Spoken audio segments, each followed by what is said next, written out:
Hey everybody, welcome back to World History. So we're finishing chapter 7 today. So for this unit, I did 2 separate packets for fill in the blank notes. The chapter 7 ones, we are finishing those today, so you will turn those in after watching this video. Also today, you'll have the Guild recruitment assignment, which is on Google Classroom. So go ahead and get your notes out. Let's get started. So when it came down to it, in the early Middle Ages, church dominated life. It really was the only thing people had to do every day that wasn't work related. Realize we're at a period of history where entertainment that we typically take for granted today, like going home, watching television, or playing video games, or even spending time with our families, wasn't common during the Middle Ages. They converted diverse people in Western Europe to Christianity, and it was their most important achievement. In the late Middle Ages, Western Europe became very much a Christian civilization. Anyone not in the church community was viewed with suspicion. Some people believed that they were witches and evil spirits about.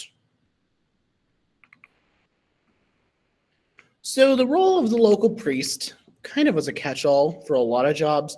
They were often the only contact people had with the church. They'd celebrate Mass, administer the sacraments or the sacred rites of the church, things like baptism and communion. Many people believed that these would lead them to salvation or everlasting life with God. Would preach the teachings, explained the Bible, was also their moral guides, and also assisted the sick and needy, and was the local teacher and ran the local school. Because during the Middle Ages, more often than not, the only people in these communities that knew how to read and write were the local priests and people of the clergy. So the village church was very much the social center of society. Of course, house of worship, a lot of holidays would be celebrated there. Main events of a person's life, baptisms, marriages, funerals, usually had elaborate decorations and typically were made out of stone. Now, they had been built out of wood, but those pesky Vikings loved to burn those down, so they transitioned to stone. And a lot of people would pay something known as a tithe or a tax to the church in exchange for these services that the church would provide. Things like providing services for a wedding or administering the sacraments or giving a eulogy at a funeral. So women in the church. Now, they believed that Mary, the mother of Jesus, was the ideal woman, and they tried to protect women. So they did establish a minimum age for marriage, which I think was 14 or 15 at this time of history. Men were fined for seriously hurting their wives, and women were punished more harshly than men for similar crimes because they were supposed to be essentially perfect. Okay, so these monasteries and convents, some men and women actually decided to devote their entire lives to the church and become monks or nuns. We also have the Benedictine Rule, used by monasteries and convents across Europe. Benedict was a monk, organized the monastery of Monte Cassino in Italy, and monks and nuns had to take 3 vows: one of obedience to the abbot or abbess who headed the monastery, poverty, money wasn't important, you were in the church, and then chastity and purity, becoming pure for God, essentially meaning and not partaking in these worldly values that everybody else did. Here are some images of some various abbeys and churches all over the place. The Battle of Monte Cassino, that monastery I talked about a minute ago, saw a lot of damage done to it during World War II. I actually believe the entire structure was destroyed.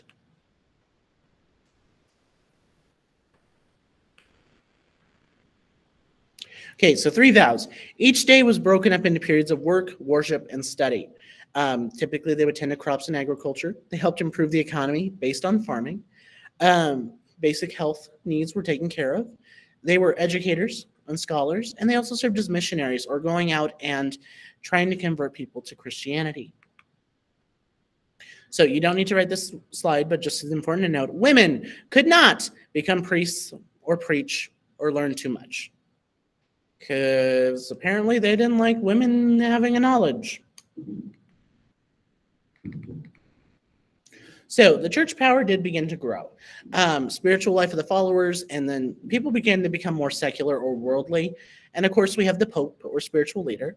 who was a representative of God and established the idea of papal supremacy, or essentially authority over all secular rulers, meaning essentially, yeah, you have a king, but the Pope is the boss. Church officials would also link to secular rulers, and they were typically appointed or related.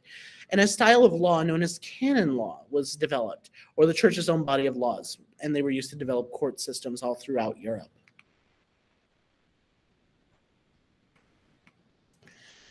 Now, canon law, this was based on religious teachings, and it governed many aspects of life, including wills, marriages, morals, and ethics. Disobedience would result in you being punished and experiencing something known as excommunication, which was the most severe and terrifying punishment you could have. You could not receive the sacraments or Christian burial, which condemned them to hell. People thought this was the end of the world. This was really bad for them. Excommunication was honestly the biggest and worst punishment you could get in this period in history. You also have an interdict, or the excommunication of an entire town, region, or kingdom. This was faced by powerful nobles opposing the church. This caused revolts because people didn't want to be excommunicated from the church. But if your noble was out there doing something that would really get you excommunicated, more often than not, the peasants would rise up and be like, no, we want to stay in the church. Leave us alone. Stop it. We're going to overthrow you. There was also something known as the Truce of God, which was the attempt by the church to officially end warfare in Europe. I hate to be the bearer of bad news, but that didn't work. So, corruption and reform. Many clergy went versus the vows. A lot of them took part in luxuries. A lot of them had secret families and did things above the church that weren't technically allowed. You have Abbot Berno, who very much did not like the Benedictine Rule, and also went for no interference from nobles and bishops. He's like, I'm going to do whatever I want. You can't tell me what to do. Now, Gregory VII, a former monk, became pope. Now, he wanted to limit secular influence on the church, and the church should be able to allow to select its own officials, versus the German emperor picking them for them. That did not go over well. Okay, we also have friars, or monks who did not live in isolated monasteries. They traveled about, they preached, and typically were the Franciscans or the Dominicans. St. Francis of Assisi, the first order of the friars, they believed in poverty, humility, and the love of God. And then you have the Dominicans, or the order of friars. They believed in St. Dominic and preached official beliefs and went after people that practiced heresy or anything against the church. So Jewish people in medieval Europe, they had communities all across Europe, and they lived side by side with Christians for many years. However, in the late 1000s, as Europe became more Christianized, prejudice began to rise. Jewish people would be blamed for illness and famine. They were eventually become forbidden from owning land or having certain jobs. Educated Jews typically became financial advisors and physicians. And they thrived, especially in Eastern Europe, until the modern age, hint, hint, nudge, nudge, World War II. So we're moving on to section 4. Just keep on going. Let's talk about agriculture. So technology massively improved farming. Things like the iron plow, harnesses, and horses made farming so much easier. And during this time, the production and population did also grow. Between 1000 and 1300, the population in Europe tripled. There was more land being used, and forests, swamps, and wastelands were somehow turned into farmland. They also began to practice crop rotation, which is something they still do today in agriculture. It's a way of reducing the drain on the minerals in the soil. We also see the rise of trade and travel again. Conflict and foreign invasions had declined. There was increased safety, and travel began again. And traders began participating in caravans, taking goods from one place to another and selling them to various villages. Now, the richest cities began to emerge, especially places like Flanders in France and northern Italy. It was the end of the north-south trade route. The wool trade massively expanded, and the textile industry also grew as well. We also have something new, considered to be a charter, a written document that set out the rights and privileges of the town. It protected merchant interests. They did have to pay a fee.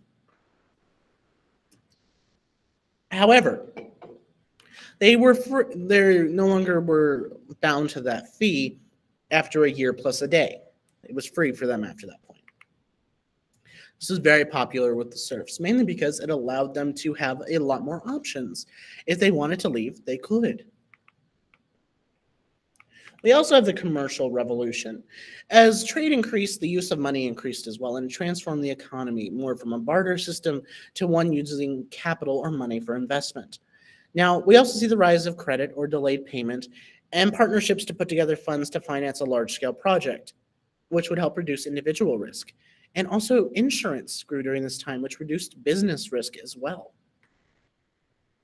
So society began to change as well. The economy was changing, so was society.